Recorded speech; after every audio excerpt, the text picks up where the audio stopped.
कृष्ण जन्माष्टमी का पर्व हर साल भाद्रपद मास के कृष्ण पक्ष के अष्टमी तिथि को मनाया जाता है। इस बार यह पर्व 30 अगस्त को धूमधाम से मनाया जा रहा है। श्री कृष्ण भगवान विष्णु के अवतार हैं। मान्यता है कि इसी दिन भगवान विष्णु के 8वें अवतार श्री कृष्ण ने धरती पर जन्म लिया था। हर साल जन्माष्टमी को श्री कृष्ण भगवान के जन्मोत्सव के रूप में मनाया जाता है। श्री कृष्ण का नाम स्मरण करते ही मन में उनकी बांसुरी लिए हुए, सिर पर मोर मुकुट धारण किए हुए छवि सामने आ जाती है। भगवान श्री कृष्ण को मोर मुकुट धारी भी कहा जाता है, क्योंकि वे अपने मुकुट पर मोर पंख धारण करते थे। भगवान श्री कृष्ण के साथ आपने हमेशा दो चीजें साथ देखी होंगी, पहला मोर पंख और दूसरा बांसुरी। कई लोग यह मानते हैं कि मोर ब्रह्मचर्य का प्रतीक है। मोर पूरे जीवन एक ही मोरनी के साथ रहता है। कहा जाता है कि मोर एक ब्रह्मचारी प्राणी होता है। भगवान श्री कृष्ण भी प्रेम में ब्रह्मचर्य की महान भावना को समाहित किए हुए हैं। इसीलिए ब्रह्मचर्य के प्रतीक स्वरूप मोर पंख धारण किए रहते हैं। भगवान श्री कृष्ण के मोर पंख धारण करने के पीछे कई कहानियां प्रचलित हैं।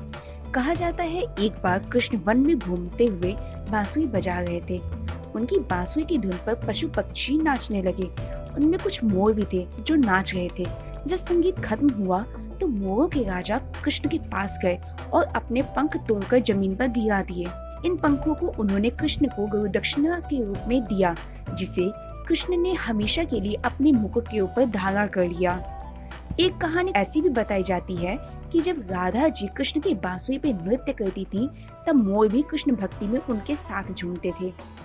श्री कृष्ण ने राधा और अपने प्रेम के प्रतीक के रूप में मोर पंख अपने मुकुट में धारण किया हुआ है। इसके साथ ही एक मान्यता यह भी है कि भगवान कृष्ण की कुंडली में काल सर्प दोष था।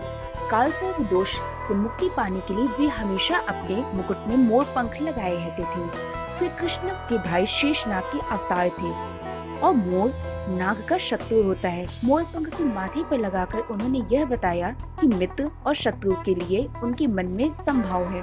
अब यही अगर बात की जाए श्री कृष्ण की प्रिय बांसुरी की, तो कहा जाता है कि भगवान कृष्ण को बांसुरी अत्यंत प्रिय थी और वे प्रेम पूर्वक मग्न होकर इतनी मधुर बांसुरी बजाते थे कि बांसुरी की धुन सुनकर लोग अपनी सुध-बुध खो देते थे।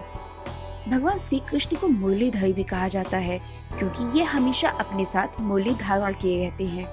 इसकी ध्वनि बहुत ही सुरीली और मंत्रमुग्ध कर देने वाली होती है। ये मुरली, जिसे बांसुरी भी कहा जाता है, यह सीख देती है कि हमें सभी लोगों के साथ मीठा बोलना चाहिए और सबके साथ सुंदर और सरल व्यवहार करना चाहिए। इस बांसुरी में कोई गांठ नहीं होती। भगवान कृष्ण जब चाहते हैं तब इसे बजाते हैं, बिना जरूरत के यह नहीं बजती। इसी प्रकार मनुष्य के अंदर किसी भी दूसरे व्यक्ति के लिए गांठ बनाकर नहीं रखनी चाहिए और बिना कारण नहीं बोलना चाहिए।